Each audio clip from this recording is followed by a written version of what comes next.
Hola, buenas tardes. ¿Qué tal, compañeros? Buenas tardes. Los, los acompaña su servidor, el licenciado Mauro Villar. Estamos en nuestra última clase síncrona. Mm, Espero que esta materia esté siendo de gran ayuda para el entendimiento de lo que es nuestra investigación jurídica, una investigación, cómo se realiza una investigación jurídica, científica, de cualquier índole, eh, y cuál es la forma correcta de ir entendiendo y escribiendo también, elaborando nuestra investigación. Pero además, esta materia nos enriquece en el sentido de poder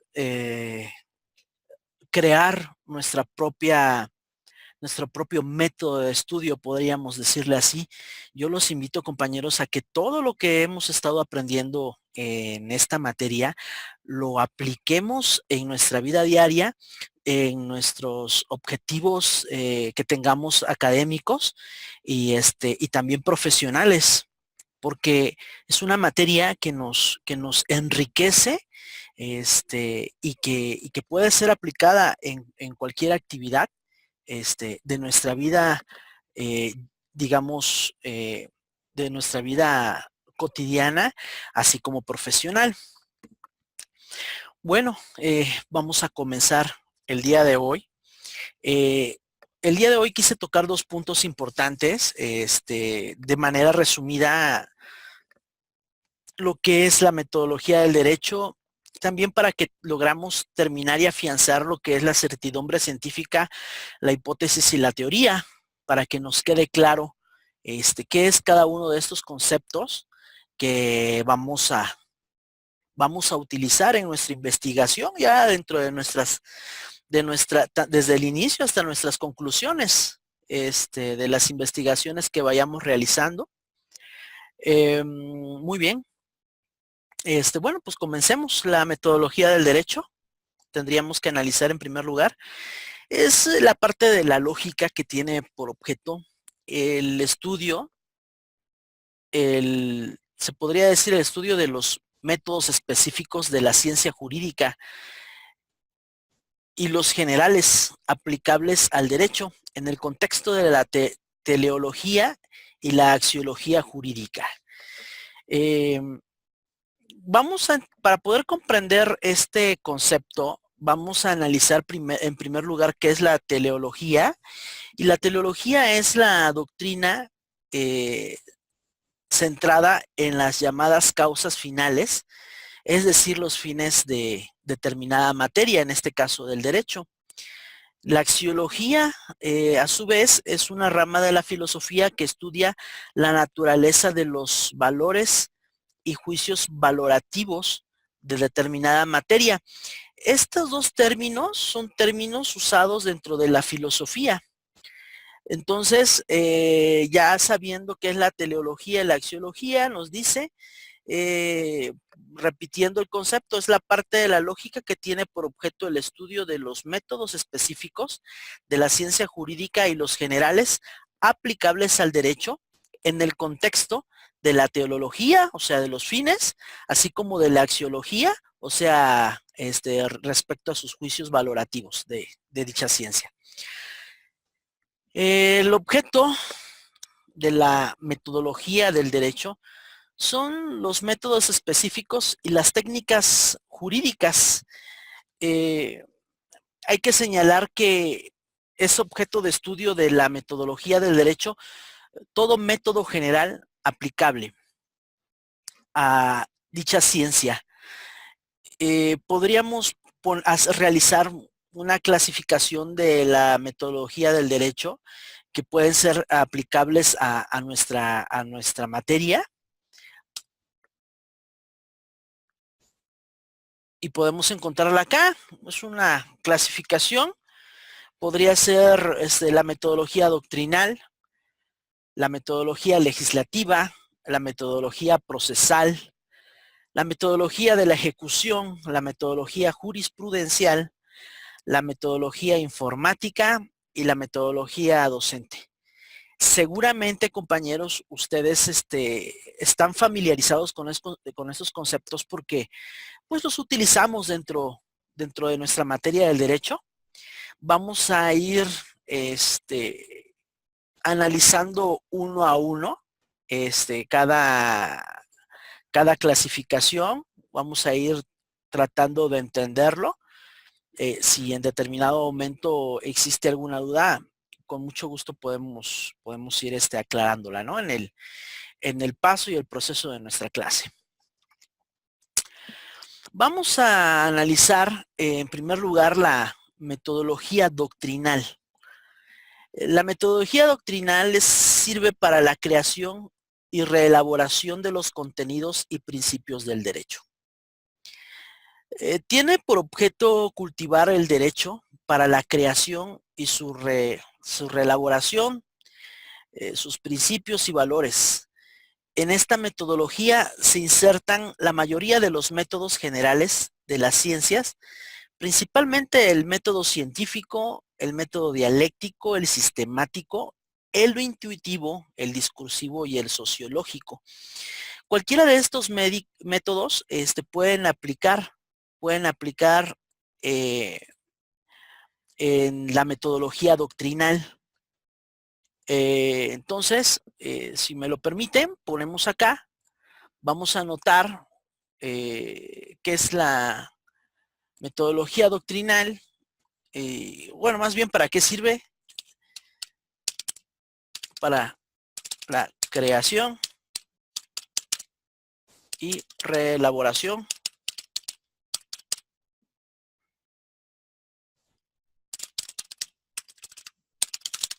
de los contenidos y principios del derecho.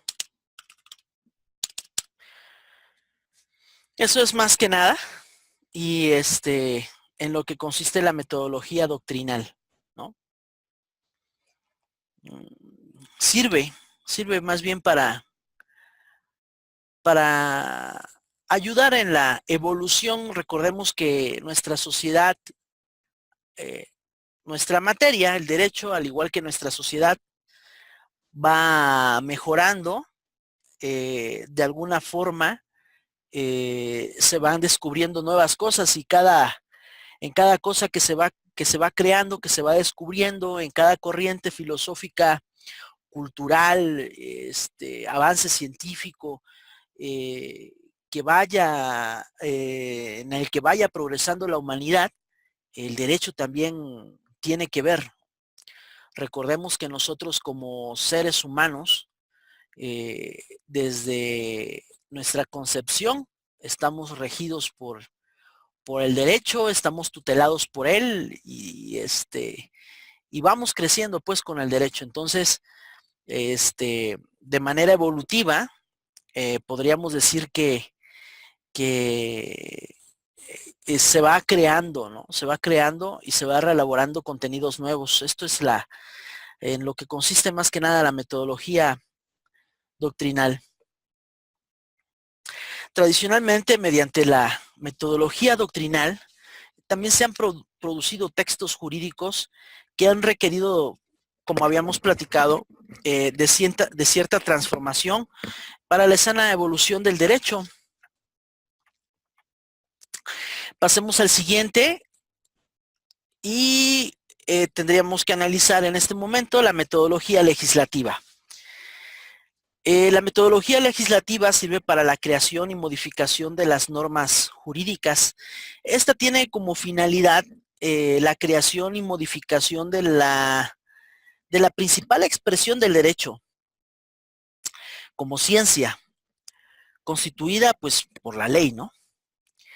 Se inserta dentro de esta metodología el método histórico, el método comparativo, el método sociológico, el método científico.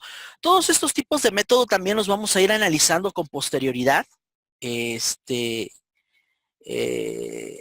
Estamos verificando en primer lugar lo que es la metodología y posteriormente iremos viendo los métodos, Pero este tipo de metodología se puede resolver, como les he comentado, con estos distintos métodos, ¿no? El histórico, el comparativo, el sociológico, el científico, etcétera, todo aquello que sea aplicable dentro de lo que es la metodología legislativa. Y tiene mucha relación, todas tienen mucha relación una con la otra, porque pues estamos hablando de una misma materia que es el derecho. Quiero que entendamos también que todas estas metodologías son herramientas que se van integrando entre sí, de las cuales podemos en determinado momento tomar la que sea más adecuada a la investigación que estemos realizando y se van complementando unas con otras, ¿no? Vamos a pasar también a lo que es la metodología procesal.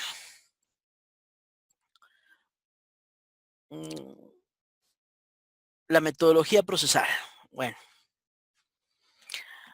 la metodología procesal nos sirve para la interpretación, complementación y aplicación del derecho. Se denomina así porque comprende todos los métodos y técnicas que pueden emplearse en el proceso jurisdiccional para lograr la realización de la justicia y la seguridad jurídica en casos concretos.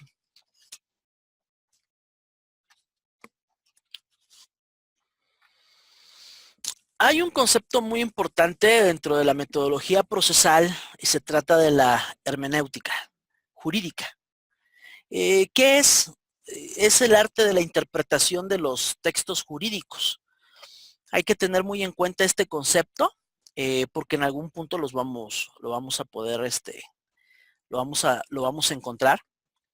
Y es una característica que todo estudiante del derecho e investigador de derecho debe de tener, ¿no? Y pues para ahondar un poquito más en la metodología procesal, pues, pues la utilizan, se puede decir, eh, de manera doctrinal en la elaboración de textos jurídicos, eh, que tienen que ver directamente con el proceso, ¿no? El proceso, la realización y la realización de la justicia y la seguridad. Eh, y pues la utilizan todos aquellos directamente relacionados con este proceso jurisdiccional. Otro concepto que vamos a ver el día de hoy se trata de la metodología de la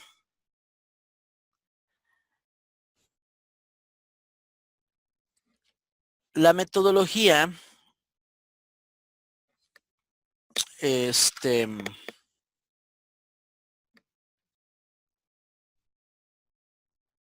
la ejecución.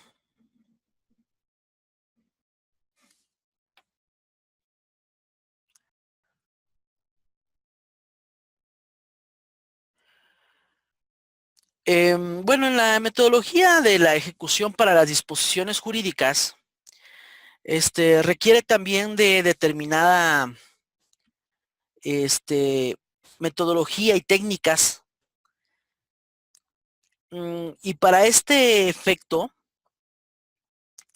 se recomienda el método sociológico que nos permite detectar los problemas y las variables que se pueden presentar en cada ejecución de normas jurídicas, ¿no? Y tiene mucho que ver el contexto social en el que se realiza esta ejecución de las leyes, jurisprudenciales, ¿no?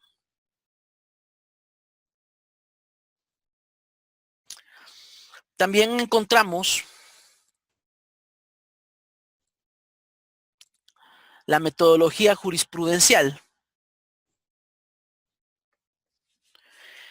y nos sirve para la creación y modificación de la jurisprudencia.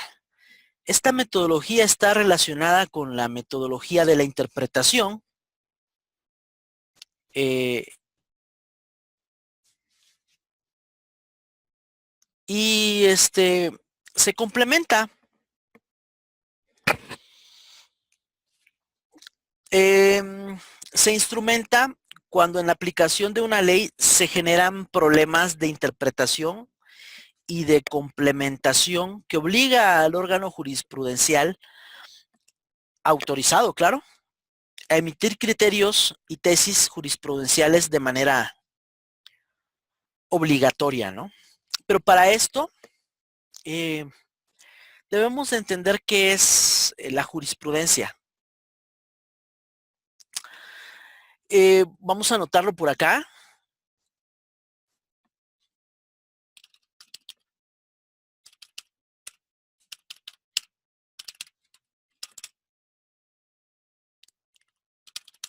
Esta se crea a través de una sentencia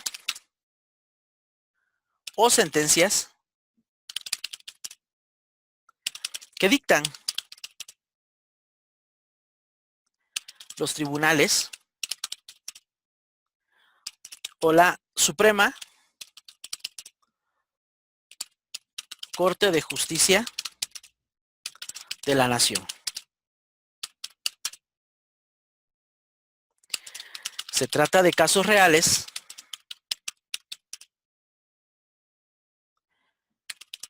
que son sometidos ante dichos órganos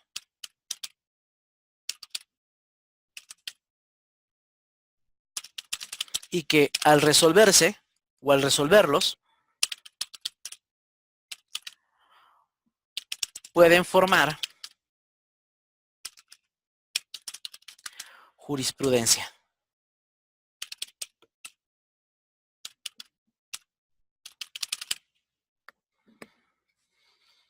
Este podríamos decir que puede ser nuestro concepto de jurisprudencia, teniendo entendido este concepto, pues se nos puede hacer, aquí está, perfecto, se nos puede hacer más fácil el entendimiento de nuestra materia, el entendimiento también de este concepto. Seguramente este concepto que les acabo de dictar lo van a ir utilizando en el transcurso de su carrera y seguramente ya sabían de qué se trataba, ¿no?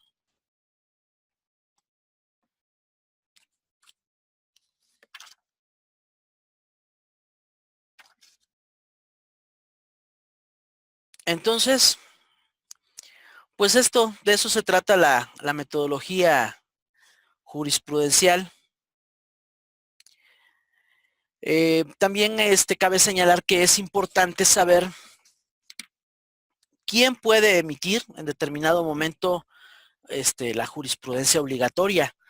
La puede emitir, bueno, no es parte como tal de nuestra materia, pero sí es importante también entenderlo para efectos de ir viendo en dónde se aplica esta metodología y están autorizados el Pleno y las salas de la Suprema Corte de Justicia de la Nación, la Sala Superior y las salas regionales del Tribunal Electoral, del Poder Judicial de la Federación, los plenos de circuito y los tribunales colegiados de circuito, ¿no?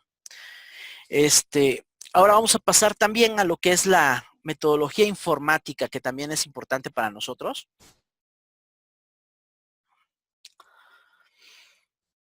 En esta no hay mayor cosa en qué ahondar, en la metodología informática.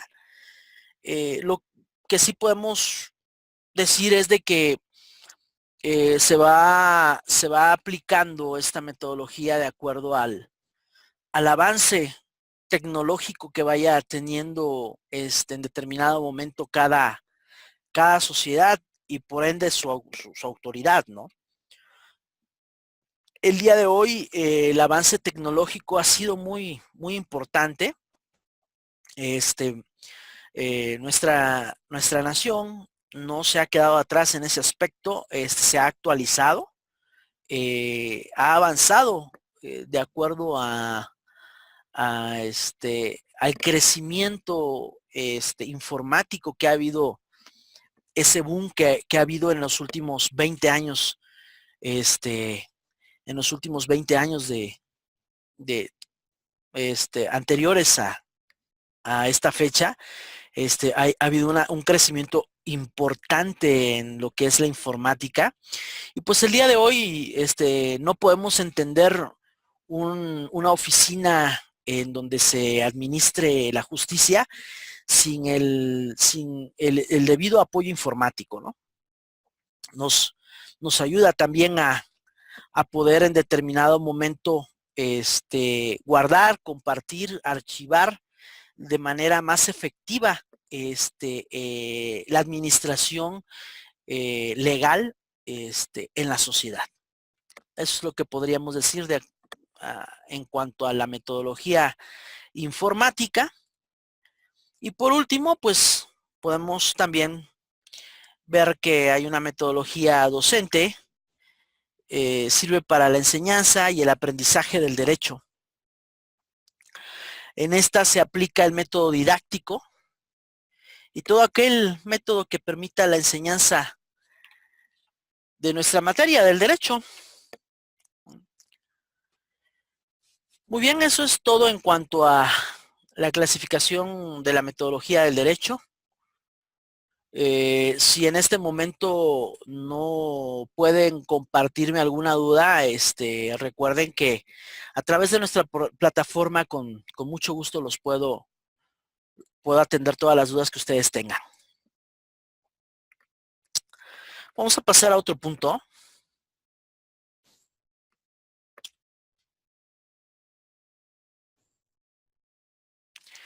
Vamos a ver los principales métodos generales aplicables a la investigación jurídica.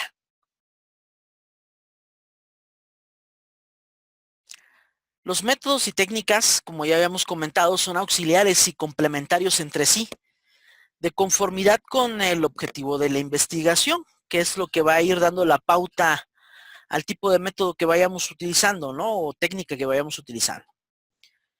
Podemos considerar como los principales el intuitivo, el discursivo, el sistemático, el deductivo, el inductivo, el analógico, el comparativo, el histórico, el dialéctico, el fenomenológico. También podemos considerar, entre otros, la mayéutica de Sócrates. Recordemos la mayéutica como el planteamiento de preguntas, la dialéctica, que es, podríamos decir también similar a la mayéutica, pero ya con una confrontación de ideas, y el método científico, que es el que en esta ocasión nos atañe, que debemos de comprender un poquito más, para efectos de nuestra materia, ¿no?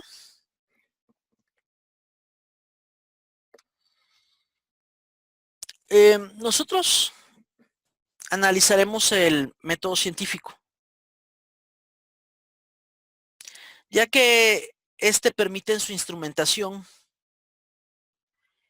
ilimitadamente la concurrencia de todos los métodos y técnicas existentes, ¿no? Podríamos llamar al método científico como el origen del descubrimiento de muchas leyes, mucha ciencia que hoy nos rigen, nos conducen en nuestra vida cotidiana, en nuestra vida profesional también, jurisprudencial. Es el principal método que debemos de ir comprendiendo, es el proceso.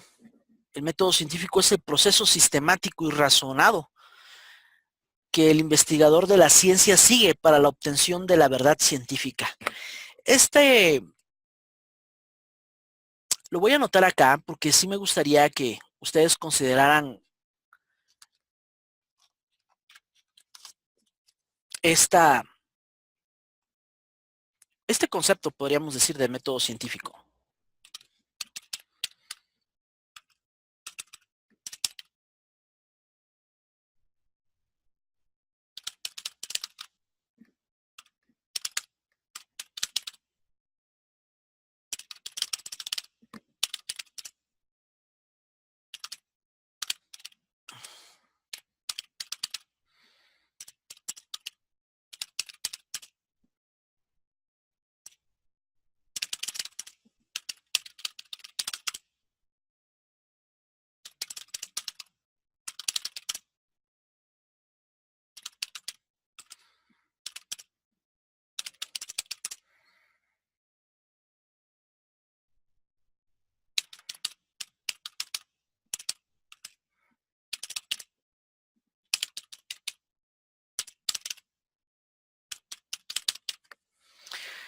Entonces, el método científico es el proceso sistemático y razonado que el investigador de la ciencia sigue para descubrir la verdad científica.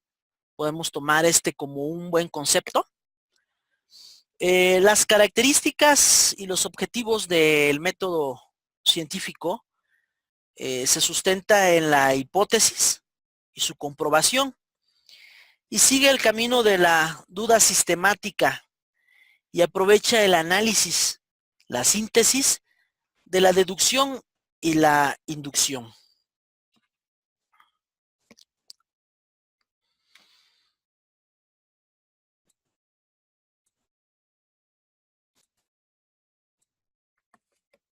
Vamos a pasar a otra diapositiva. Y encontramos las etapas del método científico. Son 6 las que vamos nosotros a entender y a manejar. Está la observación simple y estructuración del fenómeno y su delimitación, como primer punto. El planteamiento del problema y estudio de los conocimientos relacionados con el fenómeno a investigar es el segundo punto. El tercer punto sería, ya después de haber planteado el problema y haber estudiado los conocimientos relacionados con el fenómeno, pues el tercer punto es la formulación de la hipótesis. El cuarto punto sería la comprobación de las actividades comprobatorias de la misma hipótesis. El quinto punto sería la comprobación o desaprobación de dicha hipótesis. Y como sexto punto tendríamos las conclusiones o presentación de teorías y modelos científicos. Ya una vez pues, habiendo avanzado en nuestra investigación, podríamos ya llegar a ciertas conclusiones. Ahorita en este momento vamos a analizar algunos de estos puntos. De hecho, quiero comentarles, compañeros, que la mayor parte de los puntos los hemos podido verificar en el transcurso de nuestra materia, pero sí se me hace importante volver a señalar ciertos puntos que nos van a ayudar a terminar de entender lo que es el método científico y en virtud de que también tenemos que ahondar un poquito más en lo que es la hipótesis y la certeza científica que es el tema también que hoy veremos un poquito más adelante.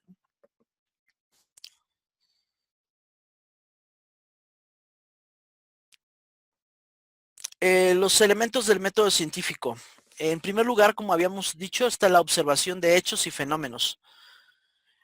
Esta nos permite recoger la información, formular la hipótesis y someter a comprobación los datos. O sea, la observación podríamos entender que la encontramos en todo el momento de la elaboración de nuestra investigación, en virtud de que vamos a estar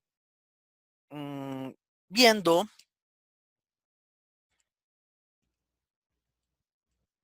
vamos a estar observando bien, más bien, vamos a estar observando La evolución de nuestra investigación a través de la observación, utilizando, como ya habíamos platicado en anteriores reuniones que hemos tenido, pues todos los sentidos, ¿no? Todos los sentidos que se utilizan en la observación para para que sea lo más verídica y útil posible.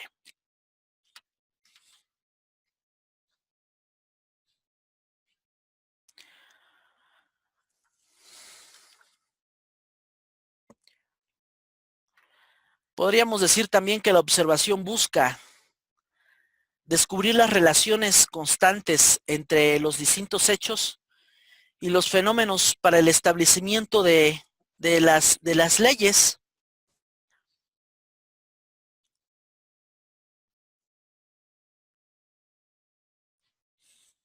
En eso consiste más que nada la observación.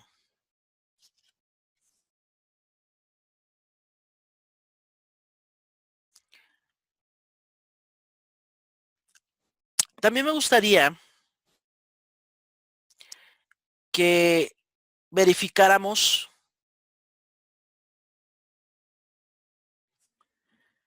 qué es la hipótesis y qué diferencia tiene con la teoría científica.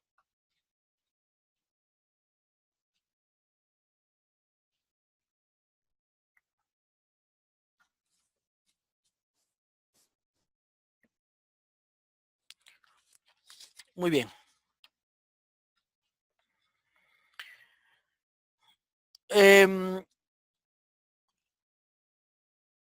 La hipótesis va precedida de la observación.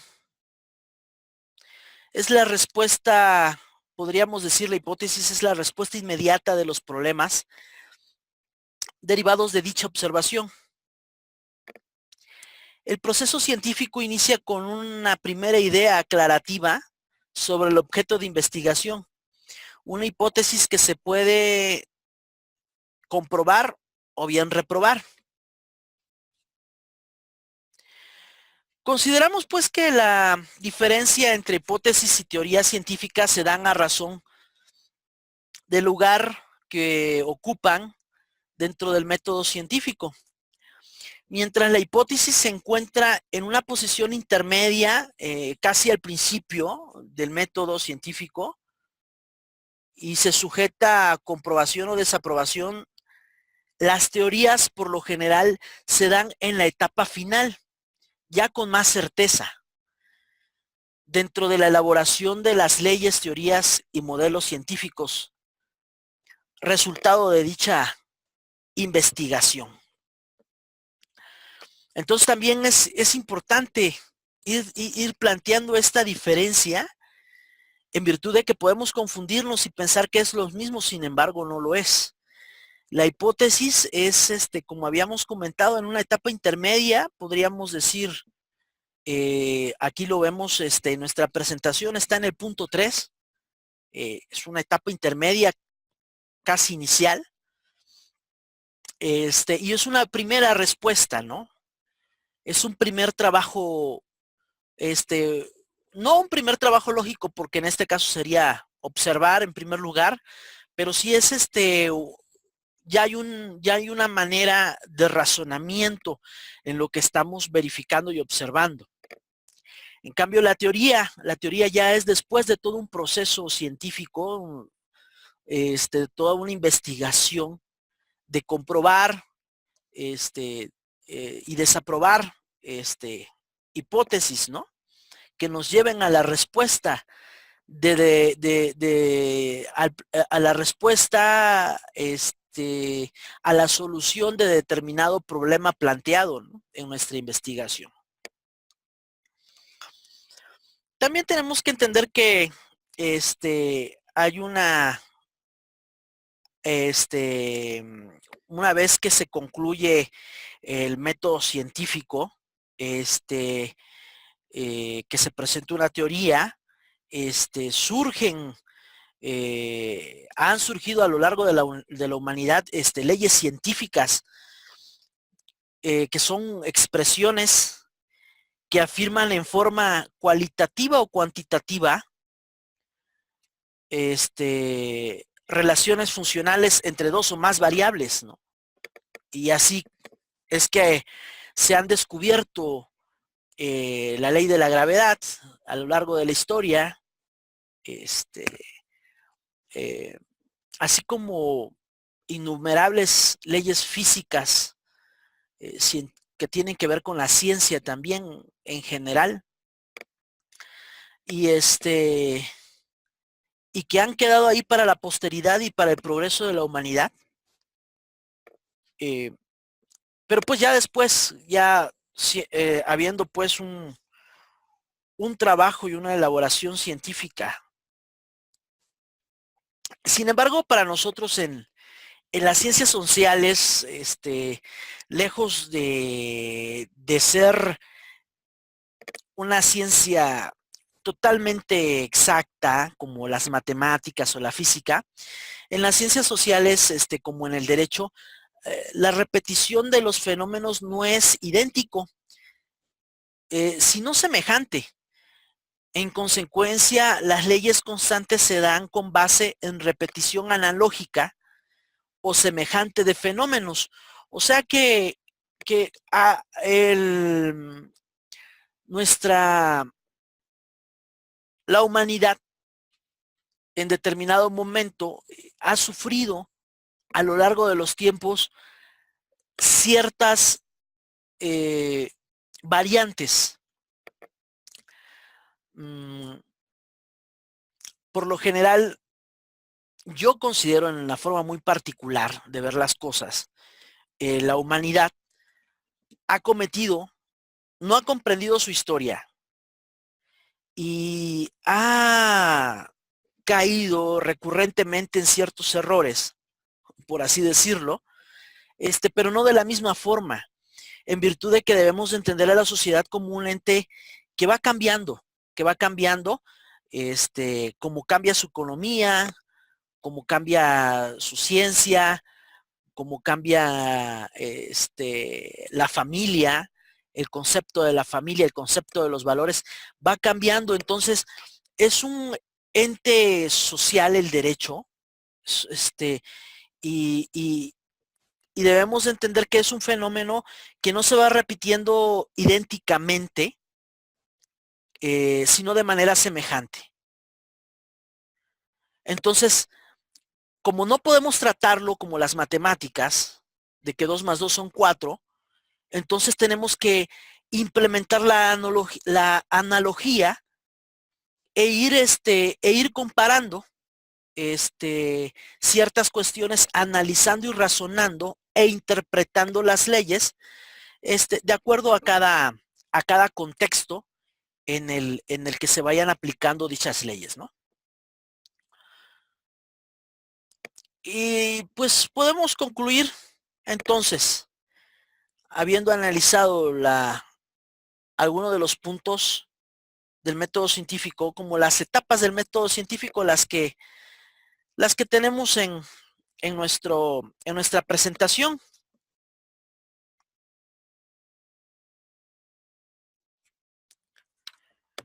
que es la observación simple y estructuración del fenómeno y su delimitación, el planteamiento del problema y estudio de los conocimientos relacionados con el fenómeno a investigar, la formulación de la hipótesis, la comprobación de las actividades comprobatorias de la hipótesis, la comprobación o desaprobación de la hipótesis, las conclusiones o presentación de teorías y métodos científicos una vez que hayamos concluido nuestra labor de investigar.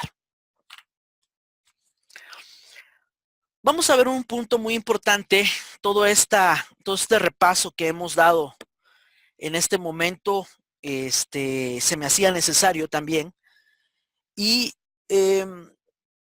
vamos a hablar como último punto respecto a la certidumbre científica, la hipótesis y la teoría. Bien, ¿Qué podemos entender por certidumbre científica? El propósito de la ciencia no es encontrar la verdad de los hechos sobre los cuales indaga, sino obtener un grado de certidumbre aceptable. En la actualidad hay muchas teorías que no han sido totalmente comprobadas. De hecho, quienes las han creado ya han pasado el umbral de esta existencia y no pudieron comprobarlas en su totalidad. Pero pues la ciencia es eso, es encontrar la verdad, es la búsqueda de la verdad. Y como humanos, como humanidad, estamos obligados a razón de las futuras generaciones a seguir investigando con ese propósito noble de, de ir creciendo, hacer crecer la ciencia en nuestras sociedades, ¿no? Según Villoro Toranzo, enuncia una serie de grados psicológicos que se manifiestan en el camino de la certeza. Esto es con el afán, lo que vamos a ver ahorita es con el afán de ir entendiendo qué es la certeza. ¿Qué es la certeza? Más bien, ¿qué es la certidumbre científica, no? Toranzo dice que hay varios, podríamos decir, grados de certeza, y en primer lugar, él considera la ignorancia, ¿no? La ignorancia como un reconocimiento de la carencia total de conocimientos. Quiero hacer una pauta, aprovechar este concepto y me gustaría, en un paréntesis incluido en esta clase, tocar este tema que tiene mucha profundidad, eh, que entendamos que el estudio, el que nosotros seamos universitarios, no implica que tengamos cierto grado de ignorancia en algunos temas. No nos debe de asustar, al contrario, nos debe de motivar a seguir estudiando, a seguir comprendiendo, eh, para evitar caer en este grado psicológico nos indica nuestro autor. ¿Cómo nos vamos a quitar la ignorancia? Pues estudiando, relacionándonos, practicando. Quiero decirles que lamentablemente hay mucha gente que es preparada y sin embargo tiene un grado de ignorancia en muchos temas. El miedo es primo hermano de la ignorancia. El miedo nos hace no querer investigar, no querer descubrir. Yo los invito, compañeros, como estudiantes del derecho, a no tener miedo y en la medida de lo posible preguntar, acercarnos a los libros, porque es importante para el desarrollo de la humanidad. Si no hubiesen habido valientes, científicos valientes que dieran un punto de vista distinto al de su época, de su tiempo, seguiríamos en el tiempo de las cavernas, ¿no? Entonces, eh, terminando este paréntesis, es precisamente para motivarlos a ustedes a crecer, a crecer en el estudio y en la ciencia, ¿no? Bueno, pero siguiendo para efectos de nuestra clase, Toranzo dice, vuelvo a lo mismo respecto a los grados psicológicos de la certeza, y dice que la ignorancia es el reconocimiento de la carencia de conocimientos, totalmente. Dices no sé, es un reconocimiento, dices no sé de qué se trata, este fenómeno no lo había descubierto, Si te quedas en ese grado de psicológico, que ya en algún momento de la existencia de la humanidad se dio, pues empiezas a inventar, ¿no? Empiezas a inventar seres, seres que no existen para dar explicaciones a fenómenos naturales que tienen totalmente explicación. Luego sigue el estado de duda. En el estado de duda, no se atreve el individuo a decidir si una cosa es o no es de alguna forma u otra, ¿no? No sé si que sea peor, si la ignorancia o la duda. Yo creo que es casi lo mismo, porque al final de cuentas en la duda no hay un atrevimiento, no hay una proactividad. Entonces, para mí, de manera muy personal, sí lo separa nuestro autor. Sin embargo, nos deja en el mismo estado, ¿no? No hay un avance, ese estado psicológico de la duda. Eh, no hay una decisión. Estado de sospecha. En ese estado, en el individuo, entre dos opciones contradictorias, el sujeto se inclina por una sospecha o intuición. Ya hay un poquito más de ejercicio mental ahí y dice, yo creo que es por este lado, no por este, ¿no? En determinado momento. El estado de opinión es un grado más avanzado que el anterior. El sujeto otorga el asentimiento que una opción sin que desaparezca el temor de que la otra puede ser verdadera. Sin embargo, se decide por una, ¿no? Ya hay un grado de sentimiento. Dice, puede ser que el fenómeno que estoy estudiando sea esto. Sin embargo, no descarto el otro.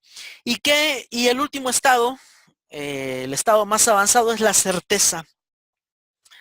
En la certeza, el sujeto otorga su firme y definitivo asentimiento a una opción o posición contradictoria sin el temor de que otra pueda ser verdadera. Ya es una ley como tal, estamos totalmente de acuerdo en esa ley, es aceptada por todos. Por ejemplo, la ley de la gravedad,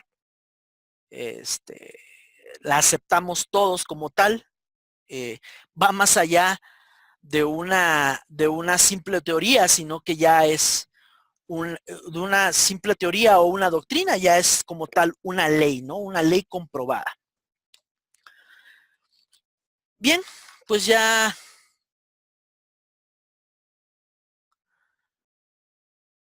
hemos visto, bueno, ya habíamos verificado que es una hipótesis. Vamos a retomar este tema, que es una hipótesis. Explicamos que es una afirmación provisional acerca de un hecho, pero tenemos también que saber qué es la teoría y qué es la doctrina, ¿no? Para poder ir entendiendo nuestro tema. Bien, la teoría es una afirmación que se presenta para explicar de manera coherente, aunque no definitiva, un problema. Es una hipótesis que salió airosa de su primer examen, pero que todavía no se confronta con la realidad y no es aceptada por todos. Eso viene siendo una teoría. ¿Qué es la doctrina? La doctrina es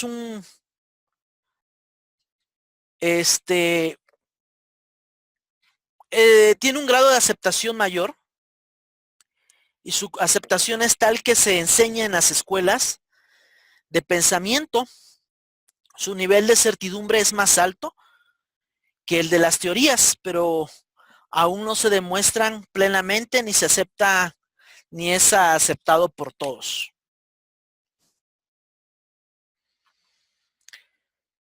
Entendiendo los anteriores conceptos, la correspondencia ideal entre afirmaciones y grados de certeza la podemos establecer de la siguiente forma, y la podemos ver en nuestra pantalla, ¿no? Conocimiento vulgar implica una ignorancia, la ignorancia como tal, ¿no? La hipótesis es una duda, es el comienzo de dentro de nuestro método científico, es un comienzo, se puede decir. La teoría, podemos compararla o corresponde a la sospecha. Es un ejercicio, esto quiero que entiendan que es un ejercicio que hace nuestro autor. La doctrina es una opinión y la verdad como tal es una certeza.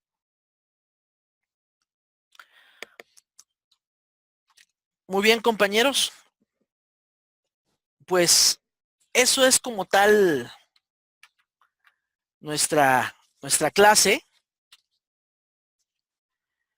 Espero de verdad que nos haya servido este curso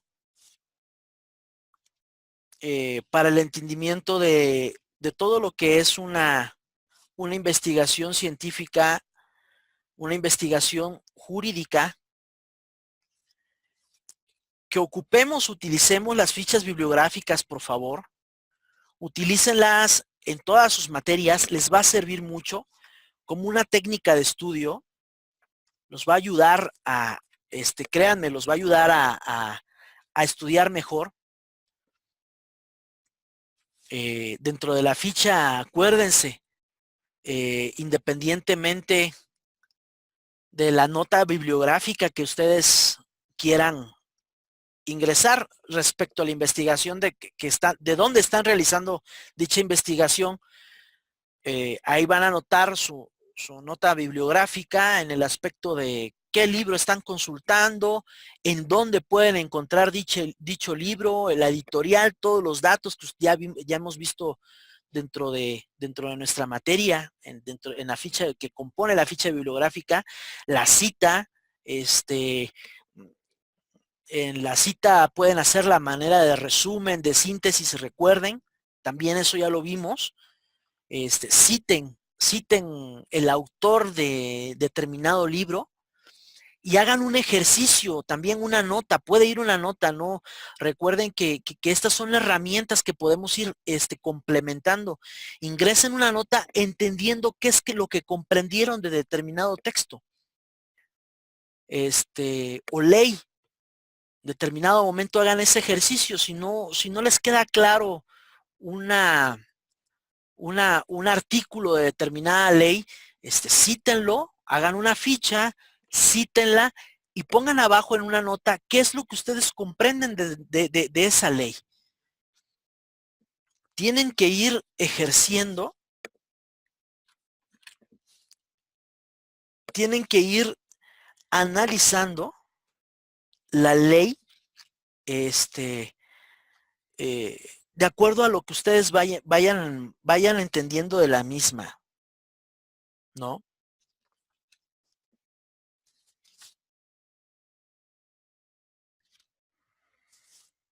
Háganse preguntas. Hemos estudiado también los distintos métodos que hay. Utilícenlos. Que todo sea con el fin de ir avanzando en nuestros estudios. Nosotros seguimos en contacto esta semana, por si hay alguna duda que haya quedado respecto a la materia que hemos venido estudiando.